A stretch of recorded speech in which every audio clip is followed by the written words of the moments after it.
And now, coming to you live from the tri-state area and San Francisco, California, it's the best part of Wednesday, Waffle Box, with your hosts, Mike Fish and Kush Hayes. Ooh, welcome to Waffle Box, the podcast where we talk about anything, and everything, all at the same time. Come on, episode 55. We've got a team building exercise gone wrong. We're talking the black phone and so much more. I am Mike Fish, and I am joined, as always, by the main man from San Fran. It's Mr. Kush Hayes. Kush, how you doing, my man? What's good, Mike Fish? What's good, Syrup Squad? Waffle Box 55, guys. Numeral 55. And, man, we are on the precipice of Independence Day weekend coming up. So burgers and hot dogs and cold beers, that should always be nice. Some fireworks should be a good time. I refuse to celebrate. You ungrateful swines. What are you going to do? Leave the country? Yes. In fact, I am. Dun, dun, dun, dun. As this comes out, I'm leaving later today, going back to the motherland. Gonna do some things, go to see some people, drink some beers, eat some food.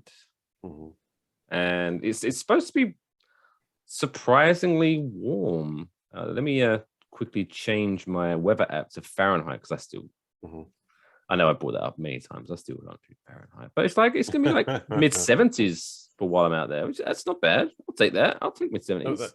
That would be a very nice day in San Francisco. Yeah. Do you guys do anything for July 4th? Do you guys go like, thank God we got rid of those bums? Like, you try and rebrand it that way now. Like, everyone loves fireworks anyways. Like, hey. Yeah, no, we don't. Although they are trying to, like, you'll see the occasional 4th of July sale with like corporate places, but other than that, that's hilarious. No one gives a shit. So yeah, don't get me wrong, I don't hold a grudge anymore. I'm over it, but I don't celebrate. I would hope so. Right. To seem weird. Okay, there we go. All the money's still there from last week. What have you been up to in the last 7 days? Anything exciting? Busy. Yeah, man. We the summer's upon us. Work has been busier than ever. Like, again, in the last 6 weeks, we worked more than we have in the last 2 years.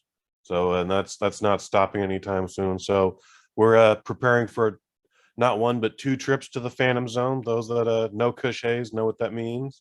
And I know you. Well, it means we have to record we're recording a lot of microdoses in advance. We're getting Sweet Science Cinema and Squared Circle Cinema ready for a while I'm away. But the fun will never end at the Bosnet family.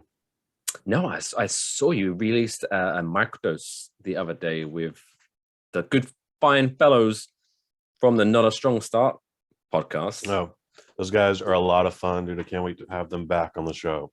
So no, because they are, if you're not in the loop, though, they are joining me on an adventure, launching hopefully next month or in August for the Pop Couture channel over on Twitch. They're going to be doing a live interactive show on the channel, so they're joining us over.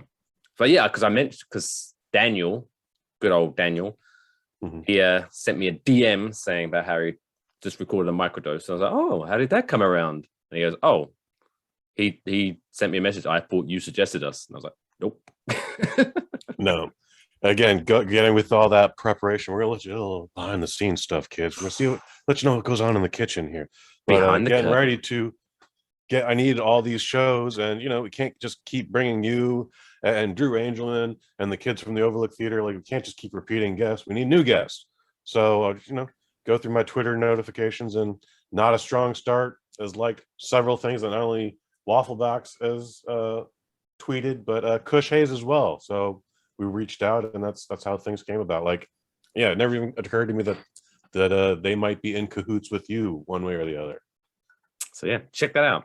Give a search for Microdose on your favorite podcast platform. Episode 123. That's also another milestone. 123. Love it. Speaking of summer being upon us, I went to the beach on Saturday. And so what we like to do is, because it gets very crowded down the Jersey Shore, so we end up leaving the house normally around like 7 a.m. so we can get there nice and early. We have our prime spot on the beach. But then we have friends who live out there as well. So we was out there for a while, tanning, drinking, listening to music, having a great time. And then they came and joined us. Time. Which in your brain almost like resets the day. Oh, hey. And so we was hanging out there until, so we got onto the beach at 8 a.m. and we didn't leave the beach until 4-ish. Okay. In the afternoon. Some good day drinking. Plus some warm sun. That'll make you dizzy. Well, I'm not going to flash my chest, but let's just. I didn't reapply enough.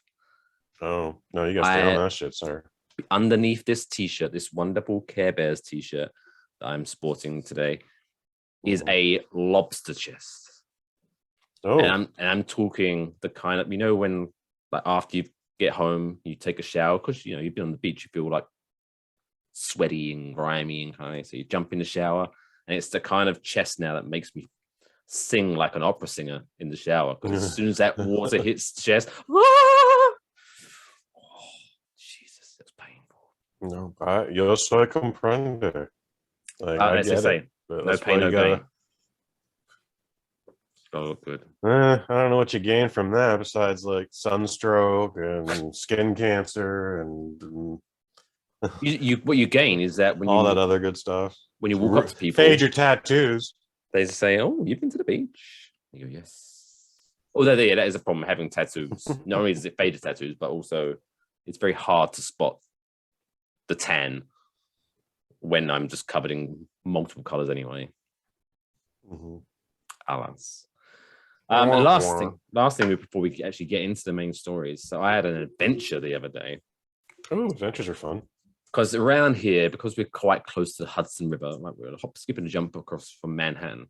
So sometimes when it gets warm, it does get a little humid sometimes. It's not warm. So around 7 o'clock the other day, I take our little Oreo, our little doggy, out for a walk. And what we do when she does her business, like a good dog owner should, you get the bag out, pick up the poop, tie up the bag. I appreciate it. On my leash, there's like a little thing where I connect the poop bag, so it hangs off the leash rather than me having to carry around this bag. It just hangs off the leash, and I'm walking. Just smacks against your forearm and wrist the entire time. Yeah, whatever. Swings and roundabouts. But anyway, this particular time, I get home and I go to remove the bag so I can throw it in the garbage. And responsible. Yeah. There's no bag there. That'll happen. At some point on the walk, it fell off. So I was like, fuck. I have to now go retrace my steps. Oh, you went after it again. I like that. Good. Yeah, I'm not going to leave it there. Yeah. I always complain about people to do that. But anyway, the problem was the bag was green. So as I was walking around, I'm like, if this poop bag's on the grass, I'm screwed. I'm never going to find this. But long story short, it took me another 15 minutes to finally find the bloody thing. And by the time I got home, I was a mess because it was very hot, very humid. And I'd basically done 2 dog walks. No bueno. No bueno. So the moral of the story is keep an eye on your poop bags, ladies and gentlemen, because you don't want to do double walks. Double walks aren't fun. Anyway. But good for you, Mike. Pat on the back, dude. Yeah, I'm a good human. I look after I appreciate it. Again, I appreciate it. But speaking of things that aren't fun, team building exercises. Everyone hates them, but for some reason, companies still do them. I don't hate them, but I usually hate how they pander or just kind of insulting a little to the intelligence. But I get why they're to build the team. Give me an example then. What's a? I don't have one on me right now, pal. You just have to take my word for it. Motherfucker, I haven't been in a human resources office in like a decade. It's a good thing, that is. You don't want to be in there. Yes, I agree with that. So tonight's opening story takes us to the peaceful, neutral land that is Switzerland. However, this did not turn out so well. So 25 people in the lovely land of northern Switzerland are being treated for burns after they walked across hot coals as part of a team building exercise. Now, before we kind of dive into the details here, I'm struggling, I'll be honest, to work out how is that building a team culture other than I did something stupid. Now Dave from accounting is doing something stupid. Are you carrying your co-workers across the coal? Like, I don't understand. You might have to. This is the dangerous thing. This doesn't sound fun. And also, the only building is that was stupid. But at least we did it together, I guess. I don't get it. It's a bonding thing. I'm actually surprised this is only the first time I've ever heard of, someone having 21, let alone 25 people getting sent to the hospital for burns. But this is not a new thing. I haven't done it because I was like, that's dumb. But yeah, it's a bonding thing. Mike, remember that time where they made us walk on coals? That shit was crazy. By the way, follow your 1040C. And then we had to get skin grafts on the bottom of our feet because they melted. No, that's the worst case scenario. That was the worst case scenario. So 13 of these were taken to hospital and treated for more severe injuries after the incident on a Tuesday evening. A large emergency response, including 10 ambulances, arrived at the private event around 6 o'clock in the evening. The group walked over a bed of coals that was several meters long and felt pain shortly after, the police report said. It's not yet clear if there was an issue with the setup of the coals. There was. They were hot. They were too hot, I guess. There's some sort of trick to it because, again, this isn't a new exercise. They weren't the first ones to do it. They just somehow fucked it up. But hundreds of companies have done this, and this is the first time anyone's gone to the hospital. But yeah, it does say, like, was there a problem with how the group walked across them? Because I'm no expert, never done it, never going to do it. But I'm pretty sure there's like a way you have to. There's a way hold you have your to feet walk on them. You can't just fold across them like you would across. You can't just hang out. You can't just stand there. You definitely got to walk, and you definitely got to do it fast. And there's a specific, the bed of nails. Mike Fish, you could lie on a bed of nails right now. You'd have zero problems with it, no matter how sharp they are, because it's a distribution of the weight. Again, it depends how you do it. If I just ooh, I'm tired. Here's a bed, and I just jumped onto it. That probably would recommend jumping on it, but you could just casually lay back on one. You could sit on one, not a problem. I've done it. They got one at the Ripley's Museum at Pier 39. Is there a benefit, or is it just something where you can be like, I did this? I don't know. I have no idea. It's not like acupuncture or something like that, is it? It's supposed to be from the old mystical Eastern region. First time a white man's ever seen anything like this before. That's the whole draw of it. Look at what this does. Hey gang, next Thursday after work, we're gonna apply leeches to ourselves to cleanse ourselves, since we're doing dumb old-fashioned stuff. Oh, I'm sure they do. But yeah, don't walk over coal, kids. Even if you do it properly, there is no benefit to it. I like the risk versus the reward ratio is too askew, in my opinion. Like, what is the benefit of what you're going to say to your friends? Guess what I did after work today?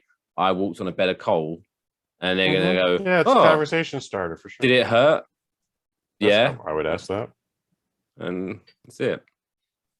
But now I would definitely have questions. I'd be like, wow, tell me more. Why? That would be my first question. Why is a good question. Well, we were at a work retreat, and the objective was a team building exercise, and it was walk on hot coals. My favorite team building exercise is just get the team together, go to a bar, have the company pay for the tab, and then we just go home afterwards. That's sure. It's a pretty good. Hey, it's a good team building exercise too. I got to participate in one of those recently. They're fun, right? Because you get to be drunk for free, especially when it's open bar, dude. I charged so many blue labels, Johnny Walker blue labels to the corporate account. Mike Fish, it was amazing. What annoys me though? Point, my man tapped on the shoulder was like, "What? You're not getting doubles?" And I was like, fucking idiot. Of course I'm getting doubles now. I killed 2 bottles of Johnny Walker Blue and 1 McLaren 12. I believe it was a 12. You should be that guy from the Western when you say, "Oh, give me a shot of this, leave the bottle." And just charge the whole fucking bottle. Yeah. Yeah. What I hate it is always when felt like a setup. When there's like not necessarily an open bar, but so one of the company I used to work for, they used to have like a budget. So we have a budget for tonight, guys. And like people would waste it on food. Hey, eat on your own time. But this is drinking. What the Yeah. Who some people. Yeah. I've been to that party too. It's also okay. But yeah. But if I'm only allowed to have a couple of drinks because Tim can't afford chicken wings by himself, it's not annoying. It's annoying. Fucking Tim. It's always God damn it, Tim. Fucking wet blanket, Tim. Anyway, there you go. If you're going to learn anything from this, and you probably won't, don't walk on a bed of hot coals. And if you go to a work event, don't eat. Don't be that guy. Just drink. Just take advantage of the free drinks. Anyway, let's move on. Let's ask the question that everyone has been dying to find out the answer.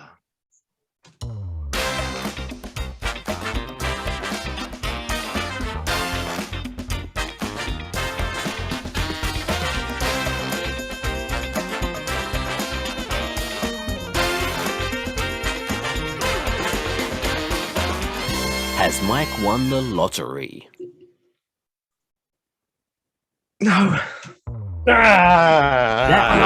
Has Mike won the lottery?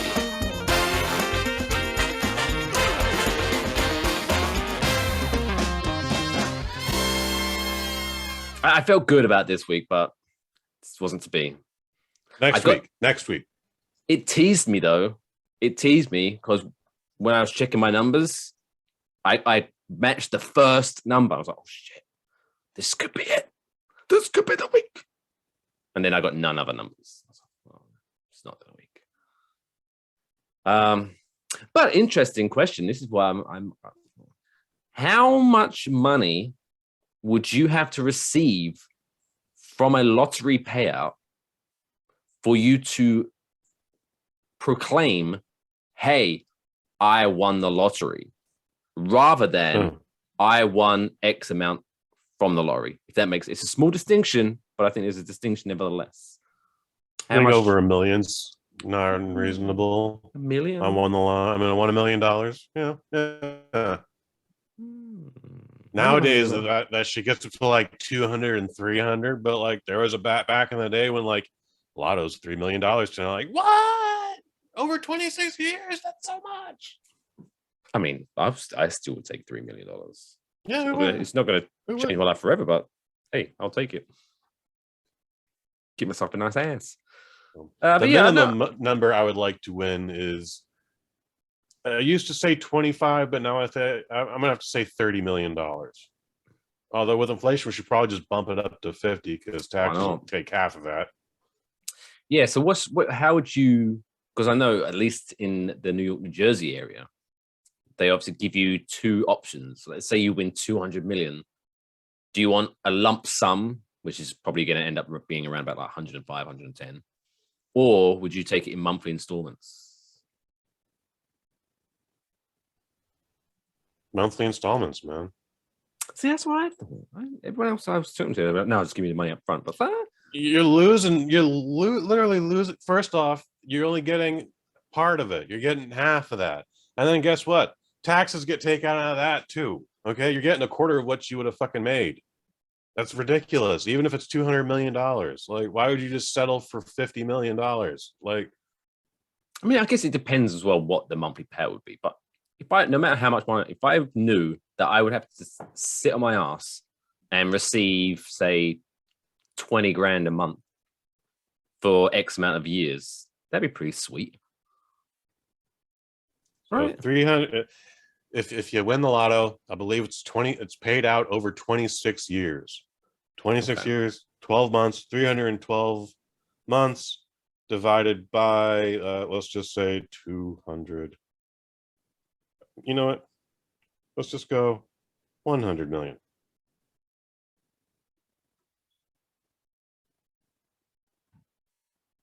And we're doing this great audio. This is great audio. I know. It's great video too. It's great video too. Kush Don't worry about it. Using his calculator to work out the monthly installments on winning over 320 million, over $320,000 a month. Yeah, I'll take that.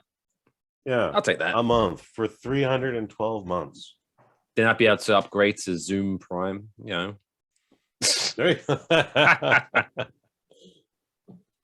won't have to borrow your brother's Netflix password anymore. Like it'll be good. Oh, I still would, just for shits and giggles. Anyway, let's talk about things that are actually happening rather than, well, who knows? Next week, maybe next week could be the one. Let's move on to this week's dumbest world record of the week. Why? Why? Why would I? Why? Why? Why? Why? Why? Why? Why would you want to do that? Why indeed? So this week's dumb world record takes us to the sandy rich place known as Dubai. Oh. Apparently there's lots of sand in that Dubai. Yeah. Lots of sand. So Yash Moradia, I'm probably butchering that name, who is originally from India but currently lives in Dubai, said he spent nearly 2 years training his body for this world record attempt. 2 years. Okay. So what he did was he broke the world record for holding the quote-unquote scorpion pose, which is a thing in yoga, for 29 minutes and 4 seconds. Okay. I can't really picture what the scorpion pose is, but I believe that was hard. Let me paint this picture through the art of words.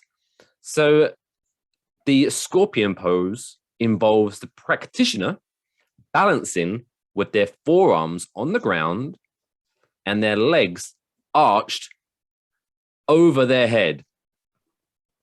Okay, I pick you. Yeah, that's hard. Yeah, 2 years, huh? For less than a half hour. I know, right? You need to up it. 2 years for less than 30 minutes. Come on, man. Come on, Yash. I mean, that's hard, dude. I couldn't even do that for a second. Like I couldn't even get into that pose, let alone hold it. So what's crazy is that, so he said he started feeling the strain of the position after about 10 minutes, which is an interesting point of the story, because his new world record of 29 minutes and 4 seconds, in the article, it says it demolished the previous record of 4 minutes and 47 seconds. Okay, good for him, dude. So if the previous world record is 4 minutes and 47 seconds, and you start to feel pain after 10 minutes, you've already over doubled the previous world record. Stop. But you can't stop. At that point, you have to keep going until you drop. Like, I'm sure he thought he would have probably dropped even 5 minutes after breaking that one time. But yeah. I wonder if he was like, Harry got into the Zen, man. Do you reckon he was like listening to a podcast or something while he did it? Maybe he was listening to it. No, it was probably a lot of breathing, a lot of slow breathing, and just heavy focusing. Maybe because if you look at the time, maybe he was listening to an episode of Waffle Box. And then at around the 29-minute mark, we started talking about dumb world records, and it kind of brought him back. Oh, shit, I'm doing a world record. And it kind of put him off. And he fell over. That maybe that math adds up. That math adds up. So, maybe we ruined it for him. But still, again, that's the dumb, because yes, it's very impressive. I would not be able to keep the scorpion pose for 29 seconds, let alone 29 minutes. Mm-hmm. But yeah, it seems dumb to put yourself through 19 minutes of excruciating pain when you've already broken the record. It just doesn't make any sense to me. Whatever. Anyway. All right, still to come on this week's Waffle Box. Of course, we've got the trapdoor segment. We have the middle of the show quiz. And then we're talking Black Phone. Ooh, a horror movie. Ooh. But all that's still to come on this week's Waffle Box. We'll see you after this short break.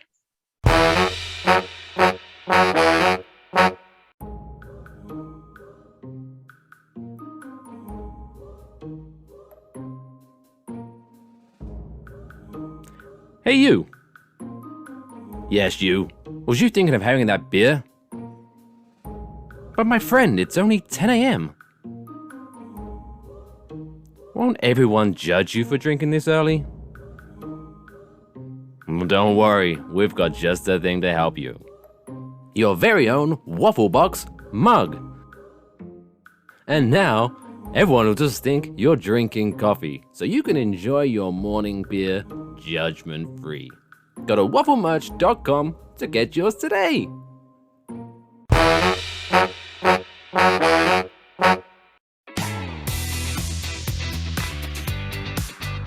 Yeah, all right. Look at you pointing your finger there. Yeah. All right. Start acknowledging the people are still watching us. Welcome back to Waffle Box. Still to come. We've got the trapdoor segment where we remove things in the annals of time. Do you say annals of time or annals of time? I feel that's differentiates people. Yeah, so tomato. Annals. I don't say the word anal or anal too much, so I'd probably say annals though. Yeah, because no one wants to be having a serious conversation about animals, and then you said anal. It takes the mood out of the conversation. Anyway, let's test Kush's knowledge because he's the movie guy. Let's see how much about this movie he knows. It's time for that middle of the show quiz. Middle of the show quiz. This week, we are testing Kush's knowledge on not necessarily the Black Phone, but the Black Phone's main man, the star, Ethan Hawke, who's been in a little bit lately, as you may recognize him from Marvel's Moon Knight. He was in there. He was a kind of a weird guy in there. Moon Knight. So let's test Kush's knowledge. So as always, if you haven't watched or listened to the show before, I'm going to ask him 5 questions. His aim is obviously to get at least 3. If he gets it right, he hears this noise. Very pleasant. If he gets it wrong, he hears this noise. Not so nice. Makes him sad. So, Kush Hayes, are you ready to have your knowledge tested? I'm ready, Mike Fish. All right, question number 1. Ethan Hawke is his birth name. True or false? False. His name is actually Ethan Hawke. Oh my God. I know. I could have swore I just saw an interview the other day, so someone asked him that. And I could have swore the answer was no. But okay. I mean, this is going off Wikipedia, so who knows? Question number 2. Ethan Hawke was born in the state of Arizona. True or false? True. Oh, he was born in Austin, Texas. Tension's on now. You got 3 questions left. You need all 3. We need you to use a lifeline. There isn't a lifeline. So Ethan Hawke, question number 3. Ethan Hawke was married to Uma Thurman. Who knew? Very true. He knew, apparently. But how long did their marriage last? Was it 3 years, 7 years, 10 years, or 13 years? 3, 7, 10, or 11? 3. They were married for 7 glorious, memorable years. And now he's married to someone else who I don't know. hate this game. Well, let's move. We've still got 2 more questions. You got to try to bring some glory back to your name at least. So, what was the movie, or the first movie, I should say, that Ethan Hawke was nominated for an Academy Award?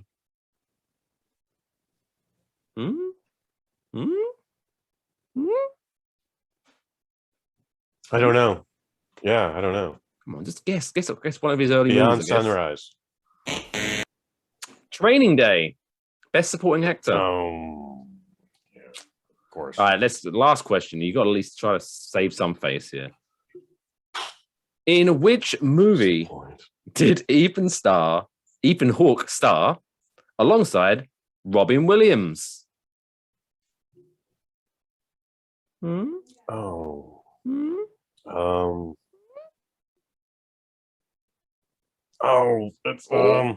It's coming to him. 1 Hour Photo. Dead Poets Society. God damn. Jesus, come on. Wow, 0 out of 5. That's your worst week ever. Too much of that wacky backy, Mr. Hayes. Screw up your brain, man. This is your brain on drugs, man. Scrambled. Stupid. Everyone's stupid. All right, well, let's try it around. This is going to be a fun one because this week now, so I've always, again, if you're a first-time listener, first-time watcher, next segment is The Trap Door.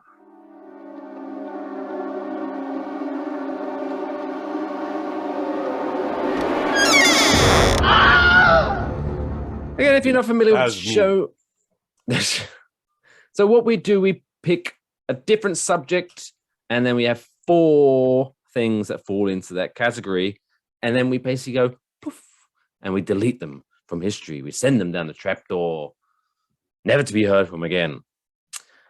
This week, though, we got a little bit of, it's more, I guess, conceptual ones, because I'm kind of getting older now. I'm 36. I'm getting a bit grumpier.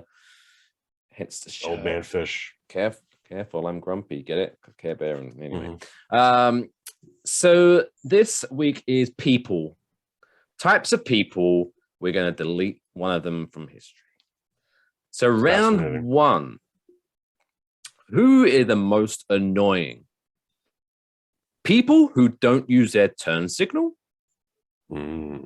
This is driving specific, by the way. This first round. People who don't use their turn signal. Number 2, people who pull out without looking. People who drive the exact speed limit in the left-hand lane of the highway. Or people who honk the split second the lights turn green. Who are the most annoying people that we need to get rid of? People who don't use their turn signal, people who pull out without looking, people who drive the exact speed limit in the left-hand lane of the highway, or people who honk their horn the split second those lights turn green. What's your experience? Who do you hate the most?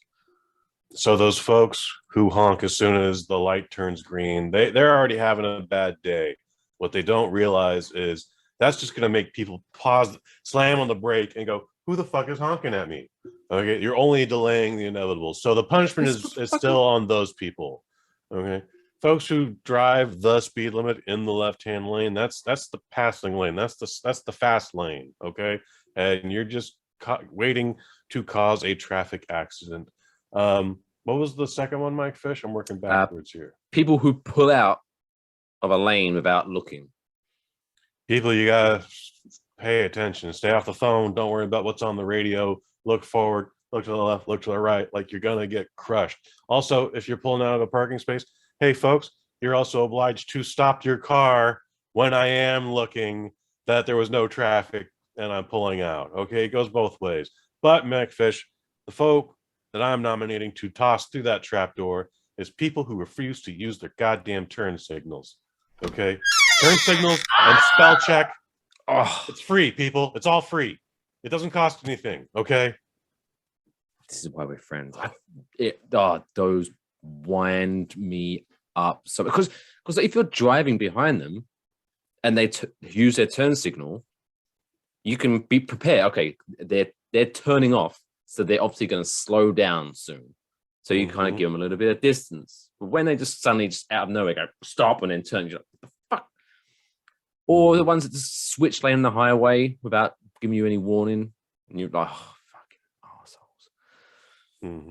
Also, when you're getting ready to make a left turn and that person looks like they're coming straight, but then all of a sudden they just bolt to the right, which just totally throws off your game. It's fuck people who don't use turn signals. It's in the name, people. You're supposed to signal when you turn. Use a turn signal. Fuckers. Costs nothing. Literally doesn't cost you an ounce of gas. Well, I'm glad they're gone. We can drive a little bit less stress-free now. Fuck yeah. Next, people, shopping themed. People who go shopping. Who are we going to delete from history? 1, people who don't return their shopping cart. 2, people who park their shopping cart in the middle of the aisle and take forever to pick whatever they're fucking picking from the fucking shelf. People who pay in cash and look for the exact change. Or people who complain for hours because their, example, 99 cents off bananas coupon isn't being accepted. Oh, God. I'm thankfully, I don't know what shopping is like over there in East New Jersey, but stressful. Out here, they still have bargain items and sales and the little company card or whatever. Hey, you got your membership card? Boop, you get all this, save all this money. We don't use coupons over here anymore, or at least not as often as we did. And if you don't have that little membership card, the guy at the register is only happy to just use his for you. Okay. Yeah, I want to say it's that first one again, man. What are our options one more time, please? People who don't return their shopping cart. I hate that. The other day, I returned to my car and someone had put their shopping cart behind my car. So for me to literally move out of the shop, I had to move their fucking car. Fucking animals. Oh, I was animals. If I knew who did it, I would have, like, what's the Taken? Liam Neeson. I would have hunted them down and used my special set of skills on them. I bet you would have, buddy. I bet you would have. Yeah, I used to work at a grocery store, so I've definitely experienced all of these things, but it's the people who don't put the shopping carts back I hate the most. The folks who leave the cart in the aisle, the stores are actually only making shopping aisles smaller. Like they're literally putting up display stands in the middle of the aisles now. That doesn't so like it's hard to navigate just in general. If I need to look for something, it's like I don't know where the thing is. I think I'm in the right general direction, but I'm not 100% sure. I moved my cart as far over to the right as possible, so other people can. And that's good. Past. And then you gotta keep looking. You gotta keep looking, make sure that you're not blocking something that someone else might want to buy with that shopping cart. Anyway, it's not even on here. Actually, it's not even. But the worst, or another one that annoys me, is when two people will put their shopping carts next to each other, so block the entire lane and start having a conversation. I actually haven't seen that happen in a long time, but like yeah, you're at the grocery store. Staple. Get your shit. Fuck off. Talk outside. I was shopping with a social club. I'm not here to make friends. Most of the time complaining about how his daughters don't put their toys away, when he tells them to. And as soon as we were done shopping, groceries in the trunk or the boot, and then he obnoxiously just found a direction and pushed the shopping cart down the aisle. And I was just like, so I went to go get the cart, but then I came back and I was just like, if you ever fucking wonder why your kids aren't putting their toys away, it's because I see you do stupid shit like that. And I don't know what the resolve of that was, but I gave it to them both barrel. I was like, they deserved it. Fucker. Because I hate the argument, because I've spoken to some people and they're like on that team, and the argument is, well, they hire a guy to go out and collect them. Yes, because people don't fucking put them back. If people put their shopping carts back, that guy's job would be so much easier and he could do other activities. What they don't seem to realize, or maybe they've just worded it poorly, is that's not that dude's only job. Okay, his job is stocking shelves and or bagging groceries. He just got the short straw that day. Spend a half hour. Yeah. Or maybe he didn't. Maybe he's rather spend the day outside. You're like, shit, sometimes I know I didn't want to be in that grocery store, and just hunting down shopping carts can be an all-day activity. But fuck y'all. Fuck you and your mom. Is that what we're going for? Shopping cart people? Yep. Shopping cart people. Oh, I love when we're on the same wavelength. It makes me so happy. There you go.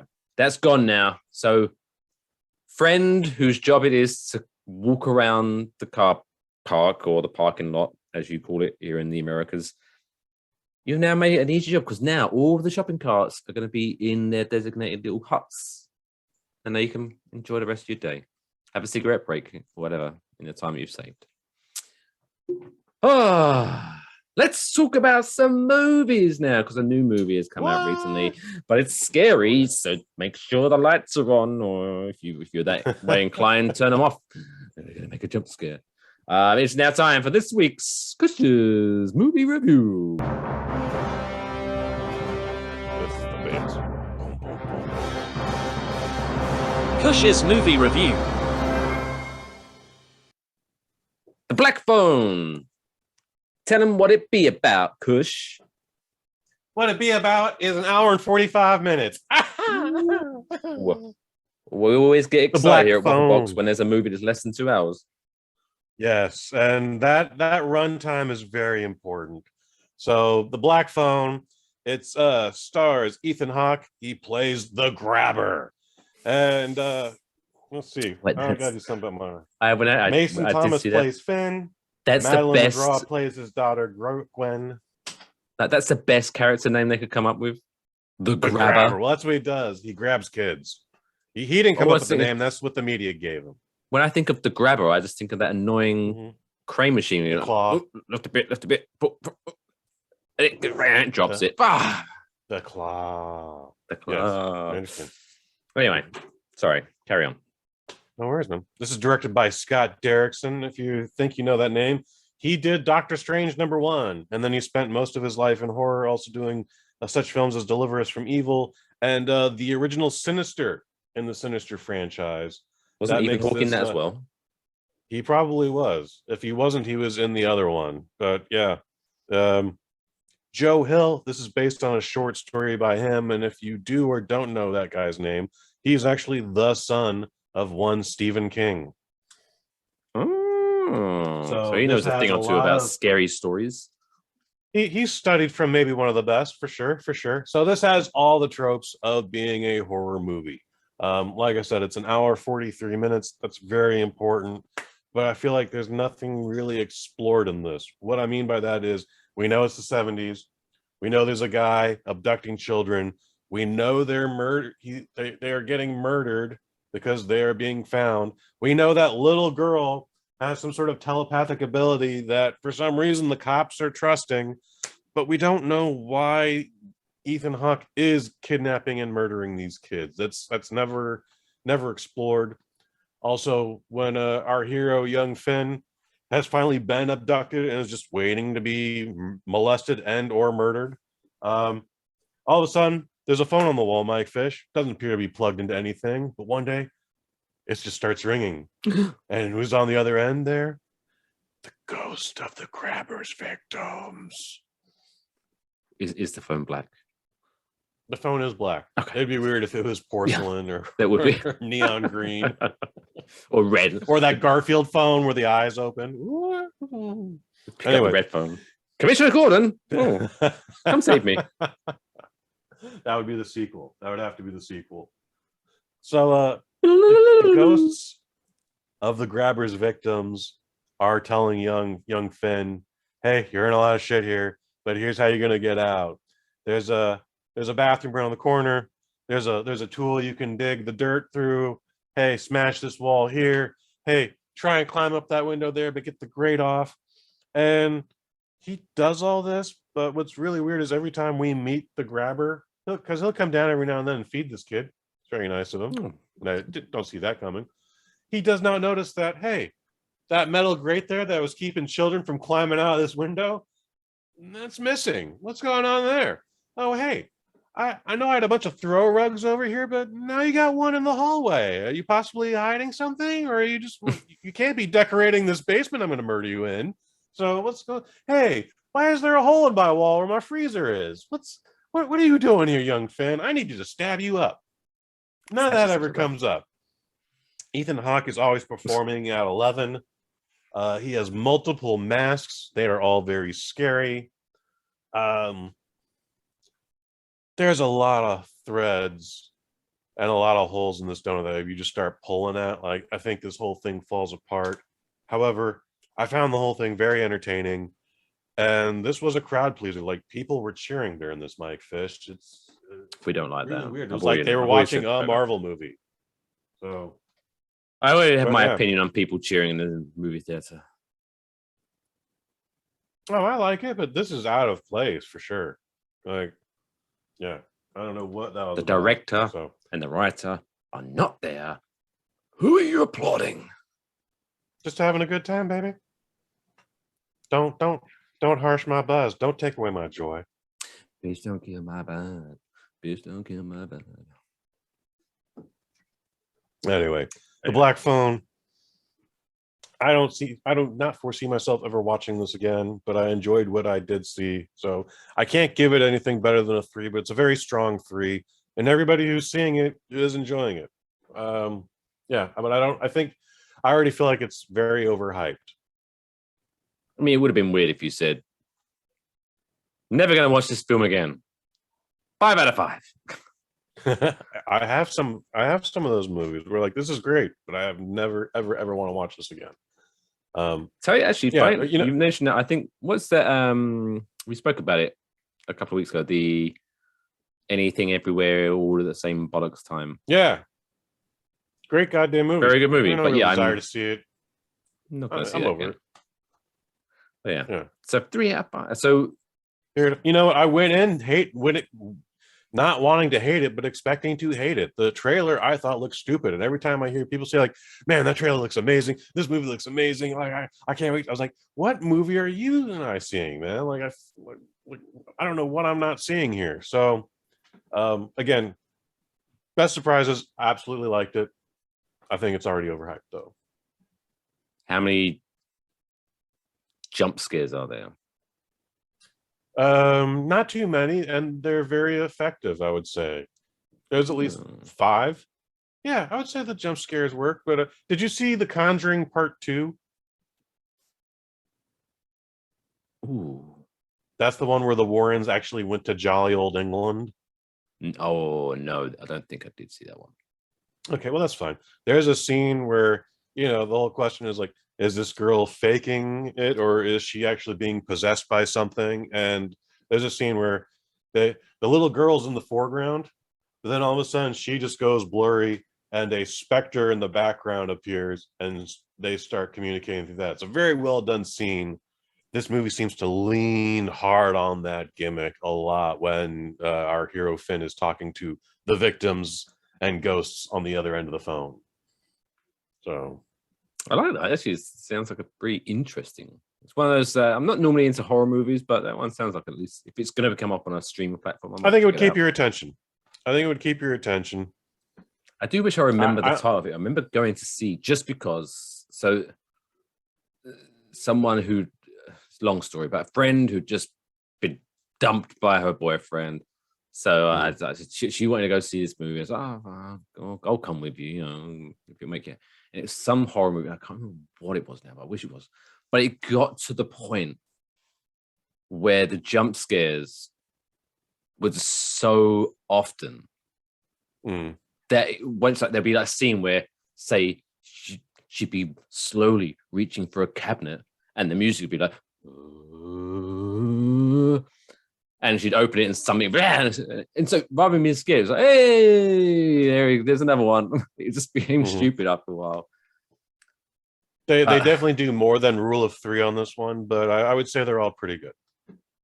It's not a thing that they keep going back to. I guess they do keep going back to it, but it's not a It's not the only part of the movie.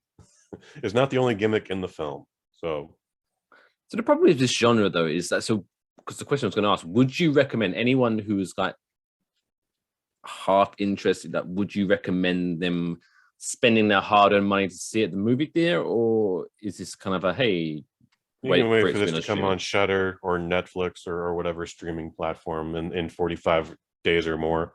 But it definitely, again, the entire theater was cheering. They were rooting for this kid to live. So I think it'll definitely have a better effect on you when you see this with a crowd. But that was last weekend. You're not going to get that this weekend. It's all about the Minions this coming up weekend. So. I don't mind those movies, but there's what is it, about 13 of those now? No, there's 3 Despicable Me's, and this is the second Minion. So there's 5. But isn't there like a original what's it called? Origin story thing now for it's Minions. Yeah. Oh, is that Minion? I thought it was something different. Never mind. No. Whatever. Well, Steve Carell making moolah off those. So good for him. Good for him. All right, let's wrap up this week's episode. Let's get some warm, fuzzy feelings inside. Let's end this on this week's Feel Good Story of the Week.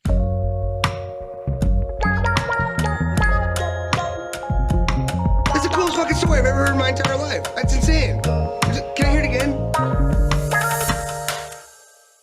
This week's Feel Good Story of the Week features a Russian man. Who'd have thunk it? Not him.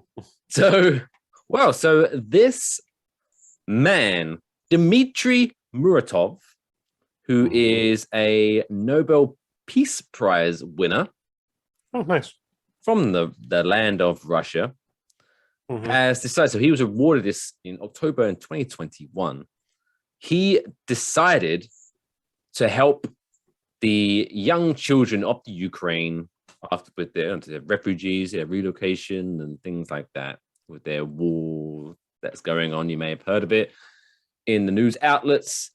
So he decided to donate his $500,000 cash prize that you get for winning the Nobel Peace Prize. He awarded that to UNICEF, and he thought, hey, screw it. You know what? Let's raise some extra cash. So he decided to auction off the actual Nobel Peace Prize award that you get. Can you do that? He did it. Clear. Okay, fair enough. So he decided to, and he raised through this auction for his Nobel Peace Prize $103.5 million. That's great. What? That's a ridiculous amount of money. So that's this great. Guy, Dmitry Muratov, donating $104 million to UNICEF to help out the refugee children of Ukraine. What a guy. Gives you that warm, fuzzy feeling. So not all Russians. I feel pretty good about it. Well, not all Russians are evil. Except for even what's his face? Yeah, don't worry about it. Don't worry. He's gonna put a hit on you. Don't say it. The guy from Rocky. Drago? Ivan Drago. He's an evil bastard. Look at his evil family. His son was a dickhead as well, wasn't he? As we found out in later years. Thanks. Cheap plug. Sweet Science Cinema is coming out July 5th, and we're going to be discussing Creed 2, Mike Fish. And we're going to just find out that Ivan Drago's changed over the last 30 years. He's actually not a piece of steel anymore. He's kind of a little warm and fuzzy, just even though he's, hard-ass dad. Like, he'll actually take time, like, oh, yeah, I'll take a photo with you. Yeah, let's do this. Hey. Oh. I used to be He-Man. I used to be He-Man. My mum used to fucking melt at the sight of him as He-Man. Okay. Still disturbs me to this day. Yeah, he's half naked in that thing. Why not? So I wonder if that's on a streaming service. That'd be a good watch-along movie. Oh yeah, it's on Netflix. Or it was. Masters of the Universe. Mhm. Great one. Great stuff. So there you go. Russians. Not all bad. All right, let's wrap us up to this week's episode of Waffle Box. I know we kind of alluded to it at the beginning of the episode, but what are the good fine folks at the Syrup Squad got to look forward to in extra content this week?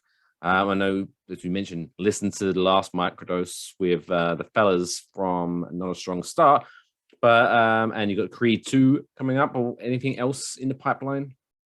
Yeah, new Waffle Box this Friday. We're going to speak. This is Waffle Box. Dude, we've only had like one drink tonight. That's embarrassing. Well, I'm on my second. So. Well, good for you. I'm assuming you're talking about microdose, dose. New microdose. New microdose. Not the old microdose, but the new microdose. But you should still listen to the old one. And we're going to... You listen to all... There's a whole 123 of them before this new one. You're going to love them all. Have a great weekend. Especially the Robin Sato cameo parties. Great time. But although she screwed me out a couple of those, I remember. We're going to talk to the guys from the One Wall Comedy YouTube channel, and that should be a good time. And that drops this Friday. June something. June something or other. This Friday. Wait. Or is it June? Wait. It's right. This the 1st of July. That might be the 1st of July, actually. Oh, it might be the 1st of July. Well, how many days has June got? June has 30 days. Oh, there you go. July 1st. Friday. That's all that matters. Check it out. All right. Hey, that's good news for me. Then, don't forget to make sure you follow all of our social medias at WaffleboxPod on Twitter, Instagram, and the Book of Faces. I am at Mr. Mike Fish. He is Kush_A's. And until next week, take care of yourselves and each other. That's all, folks.